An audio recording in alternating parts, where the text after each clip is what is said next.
Up arrive in the canyon, that's where I long to be, with my three good companions, just my rifle, pony and me.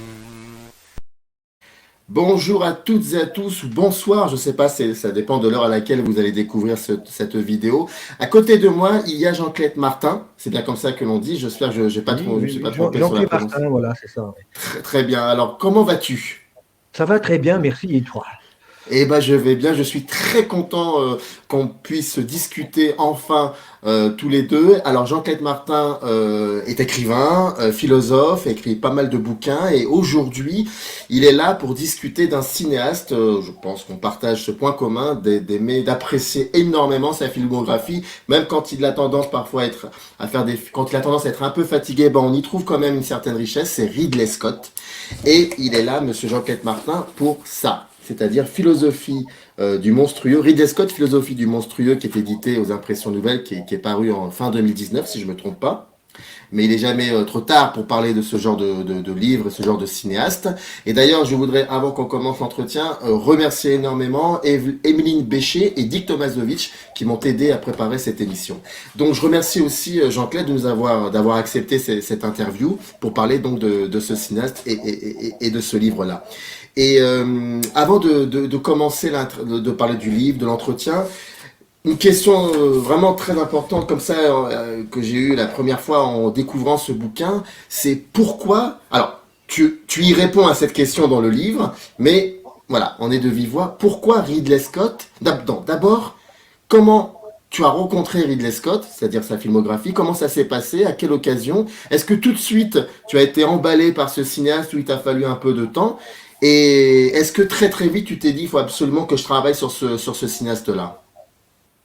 Oui, j'ai toujours eu le désir, au fond, à partir du moment où j'ai vu Blade Runner au cinéma, à la sortie donc de ce film, sans avoir lu encore le roman de Philippe K. Dick, j'ai été absolument impressionné par ce montage, enfin, par cette mise en intrigue, par ce récit complètement post-apocalyptique, disons, à une époque où peut-être que la question de l'apocalypse a toujours été reconduite, elle a été reconduite à un futur comme ça improbable, mais là, non, on avait le sentiment quand même d'être dans une forme de présent. Enfin, on avait le sentiment d'être un peu dans cet espace qu'on appelle, oui, cyberpunk peut-être aujourd'hui, voire post-apocalyptique. Qui entrait néanmoins à cette époque-là en résonance avec d'autres films hein, qu'on avait l'occasion de voir jeunes, bon, notamment La planète des singes, ou avec la statue de la liberté qui s'effondre là à la fin du film, qui est révélée comme étant finalement la Terre, alors que on se croyait dans un voyage intergalactique pris sur un univers complètement différent. Non, au fond, c'est de bien de notre Terre qu'il s'agit. Et Ridley Scott, dans ce film Blade Runner, ne s'évade pas en direction de Mars, même si la population bourgeoise qui avait migré, échappé à la catastrophe dont il est question à l'ouverture du film, euh, même si cette migration, effectivement, s'était imposée sous l'injonction un peu d'une formule muter ou émigrer. Donc la porte de sortie de cette terre qui n'était plus habitable, au fond, c'était émigrer. Or, il se trouve que tout se passe sur Terre ici, dans un espace où ceux qui n'ont pas émigré se sont trouvés dans la nécessité de muter comme le personnage de Sébastien, par exemple, qui est une Mhm. espèce d'idiot accompli et qui va au fond, découvrir un autre mode d'intelligence et qui va découvrir d'autres sensibilités, notamment une alliance avec la machine, avec des êtres qui, justement, sont capables de vivre dans un espace où tout s'est raréfié, où la nourriture s'est raréfiée, il ne fait plus jour, on est dans une nuit totale. Et voilà, donc cette atmosphère nocturne qui évoque ou qui rappelle sans doute aussi par certaines citations le film Soleil Vert, hein, Oui. qui le précède de quelques années. Donc c'est un peu cette ambiance-là qui m'avait donné envie de travailler sur Ridley Scott, sans doute aussi pour des raisons qui tiennent à ma propre vision peut-être philosophique, c'est-à-dire je m'inscris dans une histoire de la philosophie où Nietzsche, par exemple, Nietzsche est un philosophe qui annonce à la fois la mort de Dieu et en même temps la volonté de dépasser simplement l'humain.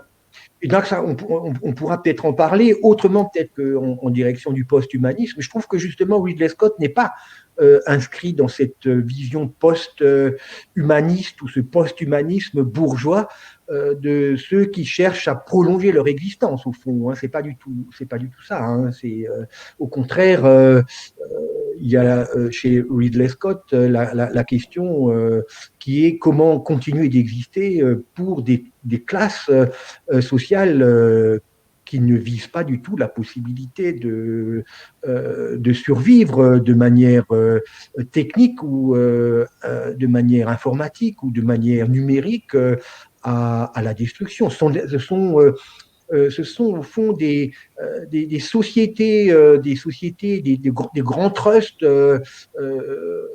néolibérales, enfin néolibéraux, qui ont cette vision du futur, qui cherchent encore à s'accaparer le reste de vie au bénéfice de leur propre survie à eux. Mais nous, les pauvres humains, comme les pauvres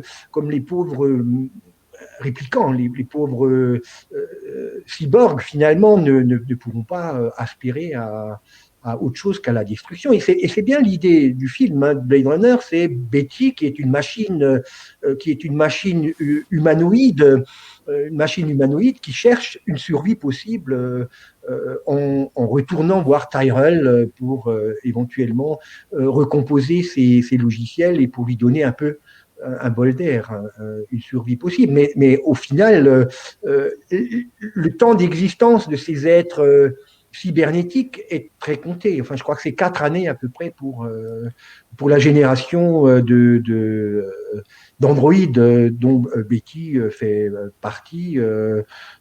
Voilà. Dans Et donc, ça, votre, c'était. dans, et oui, et dans votre livre d'ailleurs, vous parlez beaucoup, c'est sous-titré Philosophie du monstrueux, et vous évoquez, non, vous parlez beaucoup de la notion même de l'image, le fait que l'image en elle-même a toujours un sens très très fort. Et puis il y a un moment, quelque chose de très fascinant dans ce que vous dites dans le livre, c'est que, contredisez-moi si je me trompe, hein, mais en gros, c'est parce que euh, l'humain n'a pas su voir réellement une image qu'il en perd son humanité en quelque sorte. Est-ce qu'on peut trouver ça dans Blade Runner et beaucoup plus tard dans Prometheus et Alien Covenant par exemple? Oui, donc il y a un statut de l'image qui fait la beauté à la fois et l'essence même du cinéma. Et donc, est-ce que les philosophes, je suis de formation philosophique, et donc les philosophes n'ont peut-être pas eu un accès comme ça direct, immédiat à l'image. Bon, il se trouve que de mon côté, moi, j'ai été assez jeune déjà très séduit par la bande dessinée, notamment. J'ai beaucoup lu de bande dessinée. Et il se trouve quand même que Ridley Scott est un cinéaste euh, qui a imaginé les décors de Blade Runner à partir de l'œuvre de Möbius Giraud, qui est un dessinateur, illustrateur français. C'est l'auteur de Mhm, Blueberry, hein, donc mhm.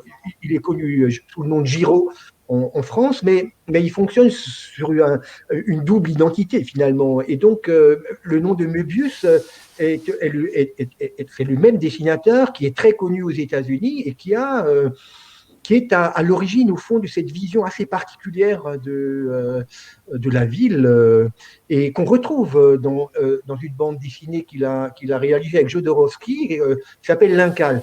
Et donc, voilà, on est dans quelque chose qui est assez proche de la BD et de ce mouvement français, notamment Métal Hurlant, que Ridley Scott connaît très bien, dont il a beaucoup discuté d'ailleurs dans ses entretiens, dans ces documents qu'on peut trouver un petit peu, qui sont annexes évidemment à la réalisation d'un film.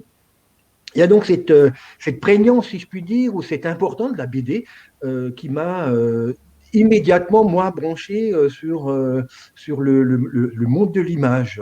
Donc, D'accord. pour moi, la question de l'image importe énormément. Et bon, il se trouve que aussi, je suis un philosophe, entre guillemets, qui a suivi les cours et l'enseignement d'un philosophe qui se nomme Deleuze. Et donc, Deleuze consacre au cinéma 2 volumes extrêmement importants qui sont traduits dans le monde entier, à savoir l'image mouvement et l'image temps. Ce sont 2 ouvrages sur le cinéma qui sont vraiment des théories du cinéma qui sont vraiment exploitées beaucoup à l'étranger, et notamment aux États-Unis, au Japon. Et donc, voilà, comment dire, ma filiation deleuzienne m'a vraiment, effectivement, immédiatement branché sur cet univers du cinéma. Et donc, qu'est-ce qui m'intéresse au fond au cinéma? Vous savez, bon, les philosophes, au fond, sont la philosophie, c'est une réflexion sur l'association. Comment est-ce qu'on associe des idées? Comment est-ce qu'on branche ensemble des choses extrêmement hétérogènes que sont des idées prises dans des terrains, dans des champs extrêmement différents? Alors, il y a un philosophe très classique qui s'appelle Hume qui a réfléchi à la question de l'association des idées. Qu'est-ce que c'est que l'association des idées? Et on va retrouver, par exemple, chez Freud, beaucoup plus tard, une autre manière de concevoir l'association d'idées à travers le rêve. Il procède à des opérations assez intéressantes. Freud, il se demande comment est-ce qu'on enchaîne des images dans un rêve, et est-ce que c'est conduit de la même manière que la raison? Est-ce que c'est conduit de la même manière que la philosophie, par exemple, va articuler des idées selon des opérateurs logiques? Alors, il se trouve qu'au cinéma, le cinéma va être, notamment par la question du muet, va être amené à enchaîner en dehors du discours. Le cinéma muet, c'est un ensemble d'images qui vont s'associer autrement que sur le mode de la littérature, ou sur le mode du dialogue, ou sur le mode du discours. Et c'est là que naît vraiment l'opération du cinéma. Et je crois que Ridley Scott, justement, dans Blade Runner, remonte à des procédés qui relèvent, au fond, justement, du muet, et notamment le film comment dire, il y a un certain nombre d'auteurs, je pense à Fritz Lang, notamment, Oui. Metropolis. Alors, Ou M. Le Maudit, en quelque sorte, aussi dans le M. Le côté. Maudit. Ouais, Voilà, donc, dans mon ouvrage, d'ailleurs, j'essaye oui. de réaliser cette filiation à partir de Nosferatu, d'une part, de Murnau, et de Fritz Lang, M. Le Maudit, Vous et cette commencez par ça, fonction, oui. voilà, cette fonction M, finalement, qu'on retrouve aussi bien dans M. Le Maudit que dans Metropolis, avec cette machine énorme qui s'appelle Moloch, etc. Et donc, tout ça, ce sont aussi des décors et des ambiances qu'on revoit un petit peu, qui font retour sur le mode de la citation, sans doute, dans le cinéma de Ridley Scott, et en particulier dans Blade Runner. Alors voilà, c'est pour répondre à ta question. Voilà, et oui, c'est l'image dans son association, qui n'est pas une association discursive, mais qui renvoie à quoi? Qui renvoie à du travelling, qui renvoie à des fondus, qui renvoie à des rappels. À des rappels aussi, tout un travail sur le temps qu'on retrouve autrement, évidemment, peut-être dans la littérature, mais ça n'a rien à voir avec des procédés qu'on retrouverait du côté, oui, justement, de l'écriture. Non, là, on est dans l'image, et ça, je trouve ça extrêmement intéressant, de la manière dont Ridley Scott compose des images avec des ressources qui sont celles de la BD, avec des ressources qui sont celles de la caméra, avec des ressources aussi qui sont celles de l'informatique et de l'image virtuelle. Voilà, en gros, pour répondre un peu à ce que tu invoquais par le retour à la question de l'image. Et d'ailleurs, ce qui est assez fascinant dans ces films-là, dans quelques films de Ridley Scott, dont parfois aussi les duellistes, on oublie, c'est dans son premier film, il y a de cela. Il arrive à, enfin, il y a un travail fascinant sur le chant contre chant, mais non pas un chant contre chant classique, un chant contre chant dans lequel il y a réellement une contradiction au sens que de Godardien qu'on connaît très bien, la contradiction, l'addiction. Donc on est dans un dialogue chant contre chant. Est-ce que la philosophie, ce serait l'entre-image, c'est-à-dire il y a le chant, il y a le contre-chant, et entre ces deux plans, il y a l'image, c'est l'entre-image. Est-ce que ce serait ça la philosophie? Le lien avec le cinéma, bien évidemment. Oui, je crois que la philosophie, de toute façon, est toujours visionnaire. Les grands philosophes sont des visionnaires. Platon, bon, il est connu Oui, pour par exemple, l'allégorie de la caverne, c'est quelque chose qui est extrêmement intrigant puisque l'homme est présenté comme un esclave dans une caverne, n'ayant un rapport au réel qui passe simplement par des ombres, c'est-à-dire par une espèce d'écran cinématographique au fond. Alors bien sûr que Platon n'a pas eu, au 5e siècle avant Jésus-Christ, n'a pas eu évidemment un rapport au cinéma, mais il parle quand même de montreur de marionnettes, de cette espèce d'ombre, de ce jeu d'ombre qui constitue pour lui notre accès au réel. Donc pour Platon, ce que moi je connais du réel, c'est ce que ma perception va en traiter dans une espèce de relation de champ contre champ, hors champ, etc. Et donc, c'est tout un montage, l'allégorie de la caverne, déjà donc au 5e siècle avant Jésus-Christ. Je dis que ça continue évidemment avec Plotin, avec les méditations métaphysiques de Descartes. Alors, il se trouve justement que euh, Rick Descartes, le personnage de Blade Runner qui poursuit les réplicants, Rick Descartes, c'est le nom de René Descartes. René Descartes, évidemment, bon, c'est Philippe Cadic, évidemment, dans son délire mmh, d'étudiant de philo, parce que c'était un étudiant de philo qui considérait un peu la philosophie comme une activité qu'on pratique dans un garage, c'est-à-dire dans une espèce de réduit où, au fond, la philosophie intervient à travers son côté visionnaire, son côté peut-être BD même, hein, je dirais, cette manière de générer de l'image depuis Platon, Plotin, les méditations métaphysiques de Descartes. C'est quoi les méditations métaphysiques de Descartes? Bon, bah, c'est l'idée au départ que tout n'est qu'un rêve. Vous lisez la première méditation métaphysique de Descartes, bah, l'idée c'est que c'est l'être perçu, c'est ce que je perçois, mais comment distinguer ce que je perçois du rêve? Au fond, quel est le statut du rêve? Quel est le statut de l'image? Quel est le statut de la pensée? Et ça, c'est vraiment réinjecté complètement dans Blade Runner, où à un moment donné, vous avez Pris, donc le personnage Pris, qui va reprendre la formule de Descartes dans les méditations. Je pense, donc je suis. Je pense, Sébastien, mmh. parce que Sébastien est le personnage auquel elle va s'adresser, dans une espèce de chambre où, comment dire, se rencontrent plein de trajectoires de marionnettes, de cyborgs, d'objets techniques qui vont se heurter les uns les autres.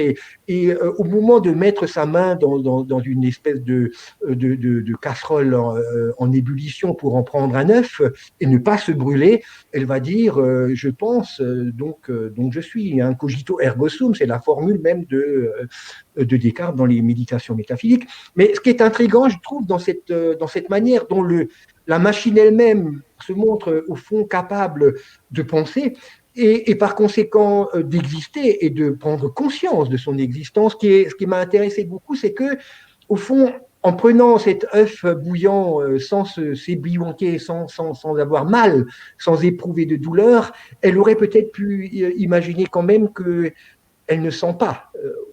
Ouais. Elle ne sent pas la douleur et que peut-être la formule aurait été mieux articulée si elle avait dit je sens, donc je suis, parce que c'est peut-être la sensation qui fait que nous sommes. Et je crois que Ridley Scott est un cinéaste qui met toujours en avant le sensible bien plus que l'idée. Ou en tout cas, il joue des idées, il joue des images sur le registre même de la sensation. Est-ce que C'est c'est pour... Pardon, excusez-moi. Non, Allez-y. non, je voulais simplement dire que oui, Ridley Scott est un grand coloriste et que l'image chez lui, ça n'est pas seulement une occupation de l'espace à travers le contraste champ contre champ, etc., mais ou profondeur de champ, etc., ou hors champ, mais c'est aussi celui qui va remplir et saturer l'image par des couleurs. Grand Oui, mais c'est coloriste. alors... d'ailleurs, est-ce que c'est pour cela que c'est pour ça qu'au départ, il a été extrêmement vivement critiqué, même pas au départ, il y a eu beaucoup de ces films qui ont été sévèrement critiqués. Et d'ailleurs, ce qui est intéressant, c'est que dans le bouquin, très vite, vous réglez, enfin, c'est pas que vous réglez leur compte aux critiques, mais vous faites en sorte que il faut absolument que dans ce livre, vous évoquiez toutes les critiques négatives, même le contenu des critiques négatives. En gros, vous dites, enfin, je vais peut-être extrapoler, mais en gros, vous dites qu'ils sont bêtes, ils n'ont pas su voir. Et c'était important pour vous de commencer pratiquement ce livre avec bon, la filmographie, mais aussi en disant voilà ce qui a été dit sur Ridley Scott. Oui, oui, c'est une critique de la critique, en fait. Et donc, C'est bien. euh, voilà, donc j'ai pris le monde critique, ce qu'on appelle au fond le domaine des recensions dans les différents journaux, pour essayer de faire surgir un symptôme.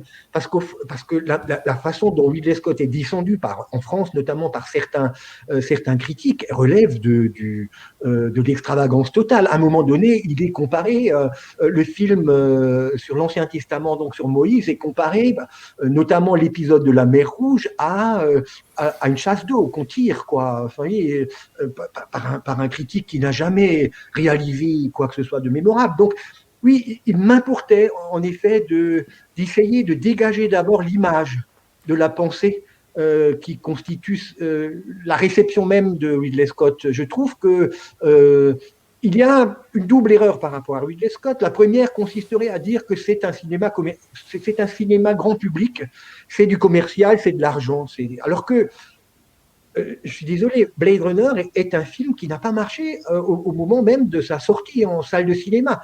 Blade Runner prend sa revanche par des, comment dire, par le DVD, d'abord la bande vidéo et par sa sortie donc en vidéo et ensuite par c'est pas des remakes, c'est pas des reprises. Ridley Scott va revoir la fin de son scénario. Il va y avoir 3 versions différentes de Blade Runner qui vont sortir au cinéma. Et c'est ces nouvelles sorties, au fond, qui vont donner à ce film sa réelle dimension, sa grandeur absolue. Parce qu'il réussit à intégrer, au fond, dans le même film, des temporalités différentes, des fins qui sont différentes. Généralement, la littérature ou même le cinéma, il est pris dans l'idée que, bon, il y a un commencement, il y a une fin, et puis entre les deux, disons qu'on peut imaginer que le film débute par une perturbation de la situation initiale, et tout le film va consister à restaurer cette situation, à, à, à finir dans une forme de restitution, oui, de répétition qui soit créatrice. Bon. Ridley Scott, lui, c'est pas ça. Il part pas d'un début et d'une fin, il part de plusieurs débuts, notamment dans Prometheus, où il y a la scène, par exemple, de cette espèce d'Élohim, de cette espèce d'extraterrestre, mais en même temps, ça c'est la première partie du film. Donc, il y a la scène de l'Élohim ou de l'extraterrestre qui va se dissocier dans l'eau, qui va se fragmenter dans l'eau, comme s'il allait donner son code génétique à la possibilité pour la Terre d'être terraformée. Il y a ça, d'une part. Et puis, il y a d'autre part des archéologues qui trouvent dans une caverne préhistorique la figure d'une constellation. C'est Elisabeth, notamment, donc une archéologue qui va mettre en évidence la localisation d'une planète à travers sa lecture des parois de la caverne, à travers donc toute espèce de constellation. Et voilà donc que le film commence avec deux débuts, 2 commencements, au fond, différents. Et comment ils vont s'associer, comment ils vont se retrouver, bon, c'est comment ils vont se recroiser, c'est ça la question du montage après de Ridley Scott. Alors, un double début, et puis dans Blade Runner, on a une triple fin. Mais alors, si pour en rester à Prometheus, puisque j'ai commencé à parler du double début de Prometheus, d'une part, l'extraterrestre qui donne son corps, non pas à la science, mais à la Terre, pour qu'elle puisse récupérer les fragments même de vie, et on a alors l'image d'un code génétique d'une cellule avec son ADN, etc., dans l'eau qui se recompose de manière assez géométrique. C'est sur le plan de l'image assez réussi d'ailleurs, je trouve. Et donc, la manière de reprendre ça et de le bricoler avec le travail des archéologues dans une caverne qui renvoie à un tout autre début, à un tout autre commencement, également historique, mais qui cette fois-ci est beaucoup plus lié à la paléontologie et à la préhistoire, à la science de la préhistoire, à la recherche préhistorique. Donc cette manière de lier ça va se démultiplier ensuite dans des reprises, puisque Alien Covenant, c'est d'une certaine manière la reprise de Prométhéeus, c'est une manière de ne pas finir d'ailleurs, parce que au fond, David nous ouvre ici à un devenir complètement imprévisible que lorsqu'on a vu Prométhéeus. On pouvait pas deviner comment Alien Covenant allait reprendre le scénario de Prométhéeus. Et donc, on est là dans un univers extrêmement complexe, dans un montage très complexe, avec un début qui est fragmenté et une fin qui est elle-même fragmentée sur le mode sur le mode incessant d'un balancement entre le présent et le passé et le futur d'ailleurs. On dirait qu'il y a une implosion totale du temps entre présent, passé, futur, préquel, séquel, etc., etc. Mais Donc c'est quand vous évoquez la philosophie du monstrueux, quand vous évoquez le monstrueux, la monstruosité, c'est un autre aspect de la vie qui est traduite par tout ce qui est par ces automates, par ces hologrammes, par le transhumanisme, par tout cela. Comment elle est perçue cette vie dans les quelques films de Ridley Scott, en l'occurrence dans Alien, parce qu'on n'en parle pas beaucoup, mais vous en parlez énormément dans le bouquin, dans Alien, dans Blade Runner, et aussi dans Prometheus et Covenant. Comment elle est perçue cette forme de vie? oui, donc il y a un fil conducteur évidemment dans l'œuvre de Ridley Scott, c'est la question du monstrueux. Le monstrueux, on le retrouve déjà d'ailleurs dans les duellistes, hein, dire un moment comme ça où euh, deux hommes se battent à mort, mais pour aucune raison. Enfin, c'est très très intriguant. Enfin, il n'y a aucune rationalité dans ce combat, si ce n'est le combat lui-même. Il n'y a pas de haine particulière entre les deux protagonistes. Il n'y a pas y a pas de raison évidente qui pourrait justifier une espèce d'acte gratuit finalement. Et la monstruosité n'est rien d'autre qu'un acte gratuit. Alors c'est une figure du duel évidemment qu'on avait retrouvé bien sûr au cinéma déjà, notamment duel les camions. Bon, c'était pas évidemment Ridley Scott, les scènes de duel où il n'y avait pas non plus de dialogue d'ailleurs. Donc, Duel, c'est un film de Spielberg, voilà, le nom me revient. Donc, on est dans quelque chose d'assez parallèle dans la mesure où le dialogue est complètement court-circuité par une absence de raison.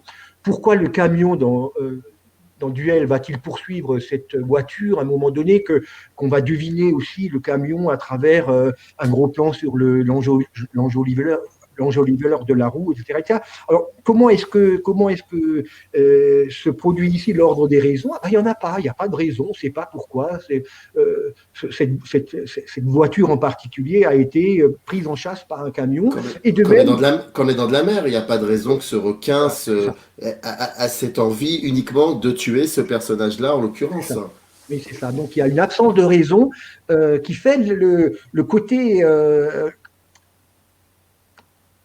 intéressant du monstrueux, le côté de mise en suspens, parce que tout est suspendu. Le suspense en tant que tel est un suspens de toutes les raisons. Et c'est vrai des Dents de la Mer, effectivement, ou Massacre à la tronçonneuse, je veux dire, Oui. c'est un peu le même registre. Il y a la violence qui intervient, mais qui ne trouve absolument aucune justification et qui ne trouve aucune raison.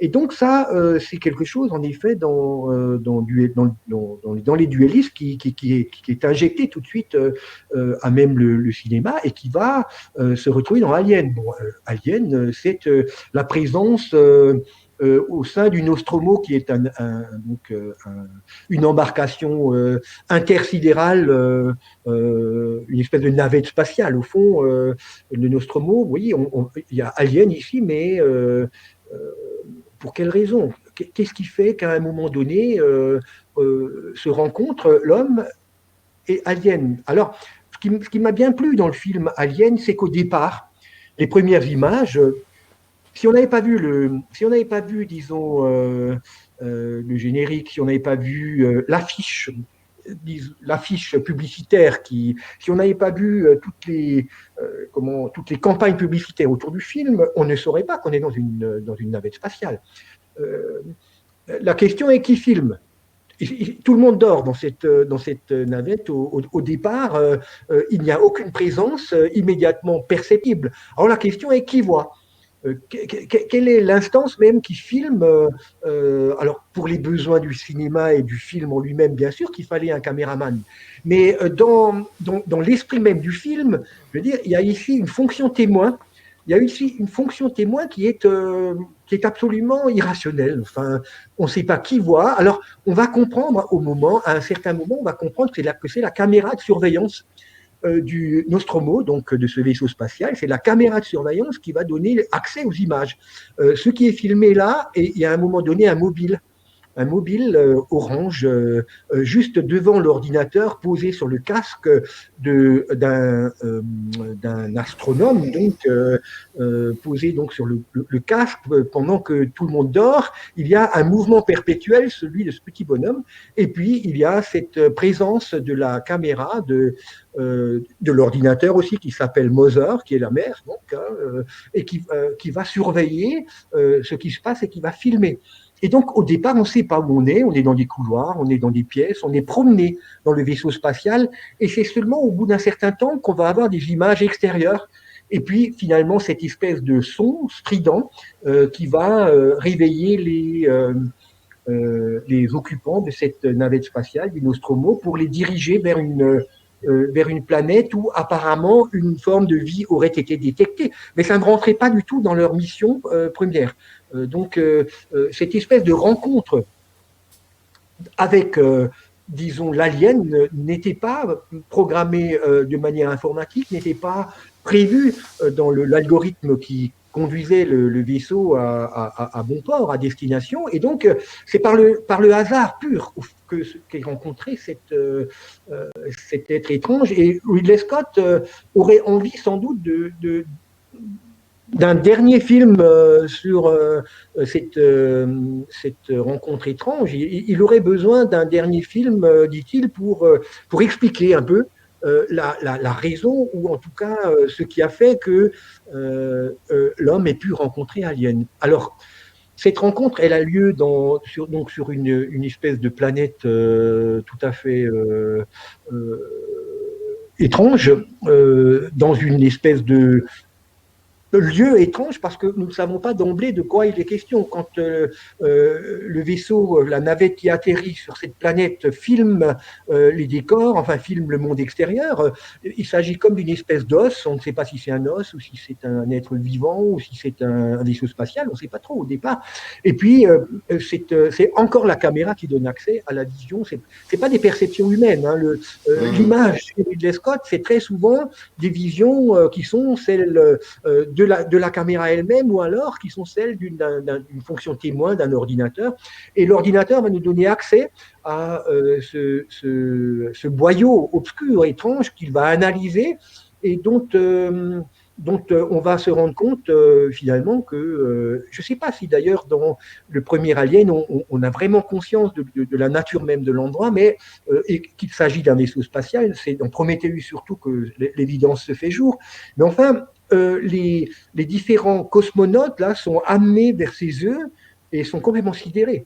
Je veux dire, la personne qui va ramener à bord le xénomorphe, là, cette espèce d'être tout à fait horrible, est d'abord devant ses œufs comme s'il ne pouvait pas ne pas les toucher. Enfin, il est séduit par cette forme, par cette bizarrerie, par cette curiosité, dans une sidération qui n'appartient pas du tout à la raison, qui est complètement inexplicable, qui est aussi inexplicable que dans les duellistes, la violence qui s'exerce entre les deux protagonistes. Et donc là, le rapport à Alien est évidemment extrêmement curieux. Enfin, c'est presque de la séduction. Il y a une séduction devant ces œufs qui sont en train d'éclore et qui vont capturer finalement la face du cosmonaute qui va le ramener à bord. Et alors, il s'agit d'être complètement monstrueux parce qu'ils ont à la fois la puissance mécanique la force mécanique du métal. Hein, parce que Ridley Scott les filme comme s'il s'agissait à un moment donné, hein, la gueule de l'alien, c'est du métal. Hein, donc on est un peu dans le mécanisme du métal, dans la robotique métallique, mais en même temps on est dans des êtres qui vont profiter du corps humain pour se reproduire et qui donc vont introduire du biologique dans leur organisme même, et pour finir, partagent avec l'évolution du vivant la capacité de muter. Mais ils mutent très vite. Alors que la mutation se fait de manière extrêmement longue dans l'histoire du vivant, l'alien, lui, est un raccourci de l'histoire du vivant. Il est une espèce de machine à muter qui sans cesse se transforme et très vite se modifie dans une forme qui fait l'essence même du monstrueux. C'est ça le monstrueux. Hein. Le monstrueux, c'est pas l'angoisse. L'horreur, ouais. l'horreur, c'est pas la peur. L'horreur, c'est pas l'angoisse. La peur, en principe, je sais de quoi j'ai peur. Quand je rencontre un être horrible du genre un lion ou peut-être un chien qui est extrêmement agressif, j'ai peur. Il y a une réponse à la peur, c'est se saisir d'une arme, d'un bâton, de quelque chose de ce genre-là. On peut répondre à la peur. L'angoisse, c'est un peu différent. L'angoisse, je ne sais pas trop de quoi. J'ai peur et la réponse n'est pas non plus donnée. L'horreur, là, on est dans une espèce de mixte entre la peur et l'angoisse, c'est-à-dire que je vois très bien quel est le danger, je vois très bien le danger, cette espèce d'être complètement terrifiant, terrifique, mais en même temps, je ne sais pas comment répondre à ce danger, je n'ai pas d'armes devant je n'ai pas de courage, je suis désarmé devant un être de ce genre-là, et c'est une femme, c'est Ripley qui va seule avoir cette présence, cette finesse féminine de percevoir dans sa capacité même d'engendrer, de procréer, qui va percevoir dans ce monstre le danger initial. C'est elle qui, à un moment donné, fera tout pour que le cosmonaute contaminé ne monte pas à bord. Mais il va monter à bord parce que c'est un androïde qui va lui ouvrir justement la porte. Alors là, voilà, la porte est ouverte. Nous sommes pris, l'humanité se voit menacée par le danger d'un alien qui nous contamine comme un virus d'une certaine manière. Page 7 dans votre introduction, pardon, tu écris, alors je me permets de lire parce que c'est assez intéressant, tu écris, la question de l'avenir requiert en tout cas pour nous aujourd'hui une approche qui n'est ni claire ni tranchée. Il y faudra la pointe d'une épée, d'une lutte conquise par des existences exceptionnelles. Ridley Scott propose ainsi à notre histoire récente une jeunesse inédite, une survie, ici même, sur une terre maltraitée par la haine, l'appropriation des richesses, réclamant pour les dissoudre un héroïsme inédit. Voici donc porté à l'écran le courage d'une guerre perpétuelle, une guerre perpétuelle en italique, que cet essai cherchera à révéler par la vision des films les plus généreux de Ridley Scott, un cinéma requis par l'histoire de notre monde, mis en lumière selon toutes les ressources de la caméra. Et ensuite, tu dis que Ridley Scott propose en guise de fil conducteur, et ça c'est ça qui est fascinant, l'image des monstres que nous sommes les humains devenus en notre désir de mutation. C'est exactement ça, finalement. C'est ça, Ridley Scott.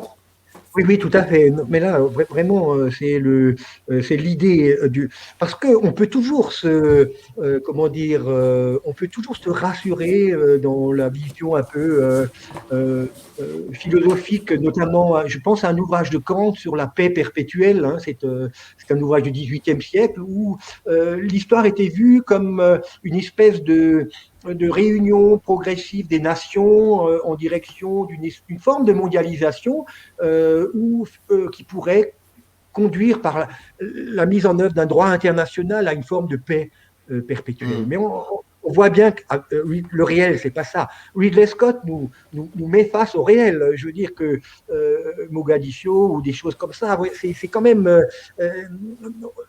l'univers de la guerre est inévitable. Et dans le cinéma de Ridley Scott, elle fait retour de façon fracassante partout, hein, non seulement dans Alien, mais dans ces films qui ont parfois l'air d'un documentaire. Dans tous ces films, on a ce motif de la guerre, pour une raison simple, c'est que on ne peut pas ne pas agir. À un moment donné, alors on est dans un cinéma de l'action qui n'a plus rien à voir avec le cinéma hollywoodien, qui était un cinéma de l'action qui consiste à reconduire par la grandeur du héros vers une paix, enfin vers quelque chose. On signe un contrat avec les Apaches, on va fumer le calumet de la paix avec, on va avoir Ford qui va évidemment faire un geste humanitaire hollywoodien en direction de ces vilains Indiens qu'on va néanmoins, on leur pardonne tout, ça. Mais le réel, c'est pas ça. Le réel, c'est pas ça du tout. On n'est pas dans cette chose fictive. Non, l'action ne consiste pas à restaurer la grandeur et la bonté humaine. L'action, au contraire, elle est défensive dans un premier temps.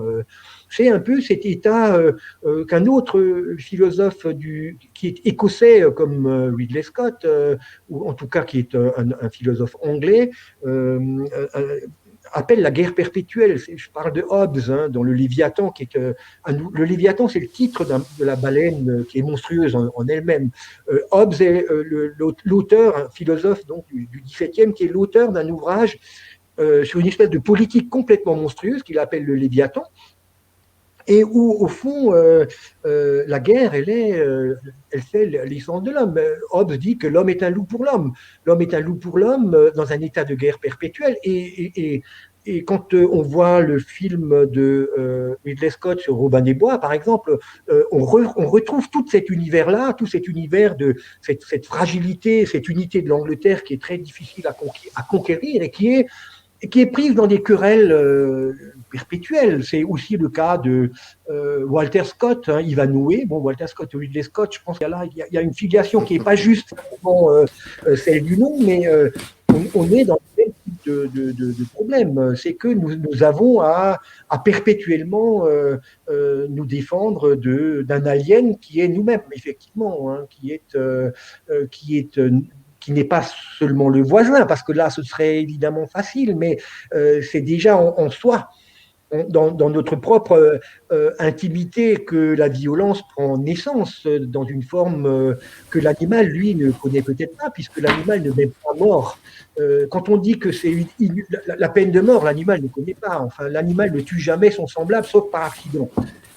Deux cerfs qui se rencontrent peuvent se battre, c'est vrai, mais le plus faible qui se soumet, normalement, n'est pas mis à mort. La mise à mort, elle est propre à l'homme, la torture, elle est propre à l'homme. Et donc, ce réel de l'homme, cet alien que nous sommes, effectivement, Ridley Scott ne cesse de l'explorer dans toutes ses facettes, au point, donc, précisément, pour rebondir sur ta question initiale, au point que, précisément, les critiques ne l'aiment pas beaucoup. Parce que on est dans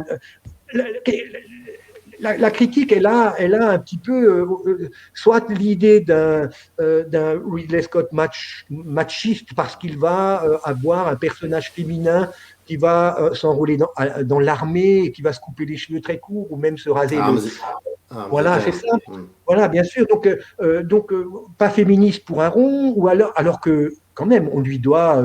Ripley est un personnage fabuleux. Elisabeth, pareil. Elisabeth Shaw dans Prometheus, c'est vraiment un des seuls cinéastes qui donne aux femmes vraiment une ouverture extraordinaire. Et donc, je disais qu'il est mal aimé, sans doute pour cette raison-là, parce que on présente de lui un côté militaire, un côté guerrier, va-t-en-guerre, avec un héroïsme à la Maximus qui, au contraire, donne l'image de celui qui va au maximum de ses possibilités. Et donc, on confond Ridley Scott avec soit une espèce de va-t-en-guerre violent, ou alors un cinéaste qui cherche à produire de l'argent dans des studios qui le conduisent vers un cinéma de type américain, donc pas du tout expérimental, etc. C'est pas vrai du tout. La majorité des films de Ridley Scott ont connu de sérieuses difficultés au départ. Il y a eu des échecs quand même dans sa filmographie. Et je pense qu'il n'aime peut-être pas trop cet aspect-là. Je ne suis pas sûr qu'il ait été ravi que j'ai commencé le livre sur lui par les critiques les plus négatives, alors que mon idée a été plutôt de démonter de déconstruire cette image néfaste de la pensée qui nuit à l'œuvre de Ridley Scott. Et donc Ridley Scott se méfie beaucoup, hein, puisque il a mis très longtemps à me répondre quand même, je dois dire. Il a mis au moins 1 an et demi à tenir compte des questions que je pouvais lui envoyer, lui poser, et à montrer une grande satisfaction, en tout cas finalement, par rapport à cette entreprise qui était la mienne, qui fait de moi peut-être un figurant de l'œuvre, je ne sais pas, je veux dire, pourquoi pas d'ailleurs, un philosophe figurant, Descartes, c'était évidemment René Descartes, et moi j'avais à cœur d'introduire un peu de philosophie dans son œuvre, et je crois qu'il y a été sensible de ce point de vue-là. Alors, Est-ce que... Oui, pardon. donc, Je t'en prie. simplement pour répondre à ta question, c'était oui, en effet, la paix, c'est une utopie, mais dans le réel, c'est alien, hein, dans le réel, voilà. Mais il y a aussi quelque chose d'assez fascinant chez Ridley Scott, et quand on commence vraiment à s'y intéresser, et qui resplendit dans ses derniers films. Je pense par exemple à Kingdom of Heaven, où pour le coup, et là pour le coup c'est une théorie que je partage avec toi, et dis-moi ce que tu en penses, mais quand tu parles de philosophie du monstrueux, il y a aussi le fait que ce monstrueux-là, qui est nommé monstrueux par les autres, alors que finalement l'aspect monstrueux n'y est, c'est autre chose. Il y a aussi chez Ridley Scott l'envie forte de montrer réellement ce que pourrait être un aspect monstrueux des autres. Par exemple, dans Kingdom of Heaven, c'est l'un des rares films de cette période dont le décor est le temps des croisés, mais c'est l'un des rares films qui montre à égalité les croisés, mais aussi les musulmans. Et voire même, il est très surprenant ce film. Il est extrêmement surprenant. Et je pense que les musulmans, enfin, en tout cas, de cette époque-là, sont considérés comme les monstrueux. Et Ridley Scott les filme comme s'il filmait les automates dans Blade Runner. C'est-à-dire qu'il y a quelque chose d'une forme de tolérance aussi. Qu'est-ce que tu en Oui, non, penses mais de cela? exactement, il y a en fait, Ridley Scott est sans doute vu aux États-Unis un peu comme ce qu'on appellerait aujourd'hui en France un islamo-gauchiste, Je c'est-à-dire, pense, oui. et donc c'est un peu un concept fourre-tout qui veut dire n'importe quoi, je ne comprends pas le sens du mot d'ailleurs, mais Non plus. il est vrai que ce film-là a été beaucoup vu dans le monde dit musulman, Oui, et oui, oui, que, oui. c'est un film qui a été beaucoup apprécié, et qu'aux États-Unis, on a présenté Ridley Scott comme le Ben Laden du cinéma. Donc, Je ne savais pas. il y a eu un historien, et donc un historien américain qui accuse Ridley Scott d'être le Ben Laden du cinéma. Et je pense que Ridley Scott, évidemment, ne se gêne pas non plus de son côté de dire publiquement que Trump est un imbécile. Mais il a des prises de position, en effet, politiques qui sont extrêmement intéressantes. Et le film dont vous parliez à l'instant était en effet un total chef-d'œuvre, une réussite absolue, dont j'ai eu moins l'occasion, j'en parle un peu dans mon ouvrage, Oui. mais est davantage axé sur le couple Alien et le couple Blade Runner Alien, pour des raisons qui sont liées à ce que je disais tout à l'heure. Mais il est vrai que, je parle néanmoins de ce film, il est vrai que c'est une véritable réussite, à la fois du point de vue de sa manière de condamner, au fond, et de montrer la violence des croisés, de montrer que la violence, elle est née non pas du côté de cette espèce de finesse arabe, de cette espèce de finesse culturelle qu'il met en scène quand même de manière extrêmement précise et extrêmement élogieuse par rapport à Saladin notamment, hein, donc le personnage Saladin qui a été pas du tout critiqué par Ridley Scott, mais au contraire, dont il a montré le génie stratégique, dont il a montré le caractère extrêmement diplomate. et puis la lourdeur anglaise, enfin la lourdeur des barbares croisés avec leur évidence occidentale et chrétienne, la violence de la croix d'une certaine manière, c'est vrai. Et donc, avec en même temps un intérêt pour une autre forme de monstruosité qui est la maladie. Il y a ici la figure d'un roi maudit qui est, comment dire, un sage d'une certaine manière, qui est maudit par la lèpre, qui est maudit par le mal des écrouelles, hein, c'est-à-dire que la dynastie monarchique européenne a été cruellement touchée par effectivement des maladies auto-immunes ou des maladies incurables, comme la lèpre notamment, des choses comme ça. Et donc le roi dont il est question ici, non seulement est sensible à la culture arabe, mais il est masqué par un masque d'argent ou en or, je ne sais plus, qui permet de ne pas voir la monstruosité de son visage. Donc il y a chez ce roi maudit-là une très très grande beauté d'âme finalement, qui est liée à l'autre versant de la monstruosité, qui est la pathologie, la monstruosité de son visage, mais qui cache derrière sa lèpre une belle âme, au fond. Et donc oui, c'est un film qui croise des motifs extrêmement positifs, beaucoup plus optimistes de ce point de vue-là, et qui permettent de joindre à la filmographie de Ridley Scott aussi bien une certaine intelligence politique vis-à-vis de l'Occident qu'une intelligence politique vis-à-vis de cultures qui ont été ces dernières années difficilement touchées à la fois par une politique qui était celle des États-Unis et par une politique qui est celle du terrorisme. Donc on est dans une difficulté là que Ridley Scott a abordée dans plusieurs de ses films. Pardon, excuse-moi. Dernière question avant de te libérer. Tu en parles un petit peu dans le livre, enfin tu en parles beaucoup et tu reprends des citations de Ridley Scott.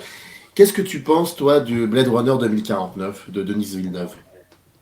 Finalement, oui. Alors c'est un film que je pense qu'il il a quelque chose de juste, c'est qu'il s'inscrit lui aussi dans cette filiation via la BD, et notamment Jodorowsky, qui aurait dû filmer. Jodorowsky est un personnage très étrange qui aurait dû réaliser Dune au cinéma, et qui n'a jamais trouvé les moyens de le faire, et il s'était associé à Ridley Scott pour réaliser ce film Dune. Et donc, Jodorowsky s'associe à Möbius après cet échec. C'est Möbius qui a monté tout l'univers du décor, tout l'assemblage du film. C'est Möbius qui l'avait réalisé dans un gros pavé qu'on peut retrouver, qui est une véritable œuvre d'art, et qui a donné lieu finalement à l'Incal, la bande dessinée qui se nomme l'Incal. Et on retrouve cet univers de l'Incal, me semble-t-il, dans le film de Villeneuve. C'est donc Blade Runner 2049, c'est bien ça, c'est 49. C'est ça, 2049. Donc 2049, c'est un film qui donne à l'image, me semble-t-il, un statut assez extraordinaire. Alors, Ridley Scott, Villeneuve se sont vus. Il y a évidemment une continuité d'un film à l'autre. Et moi, c'est un film qui ne m'a pas ennuyé. C'est un film qui est long, mais il explore vraiment le statut de l'image, et notamment le statut de l'image virtuelle, le statut de l'image de synthèse, le statut de l'image numérique, avec une forme d'humanité, si je puis dire, mais alors au bon sens du terme, non pas l'idée d'exploiter matériellement, l'idée d'exploiter financièrement, l'idée de redonner à l'humanité un avenir qui serait assorti à une espèce de SF, d'une mauvaise SF à la Musk, qui refait des espèces de satellites ou de fusées pour aller pour aller comment dire, pour aller sur Mars en villégiature, d'une certaine manière. Ce serait le village bourgeois de vacances idéal pour milliardaires. Non, alors on n'est pas du tout là-dedans. Au contraire, c'est pas cette humanité-là dont il est question. Villeneuve donne à l'image, comment dire, il donne une très grande humanité à un répliquant qui va tomber amoureux d'une image. Voilà, c'est ça, me semble-t-il, ce film. C'est-à-dire une grande histoire d'amour entre une image beaucoup plus humaine que tout humain et un répliquant beaucoup plus humain aussi que tous les post-humains et tous les transhumains qui cherchent à se perpétuer éternellement comme des dieux vivants. Et donc vraiment, je veux dire, c'est un très beau film qu'on n'a pas souvent peut-être compris à la mesure de son génie. J'ai adoré ce film.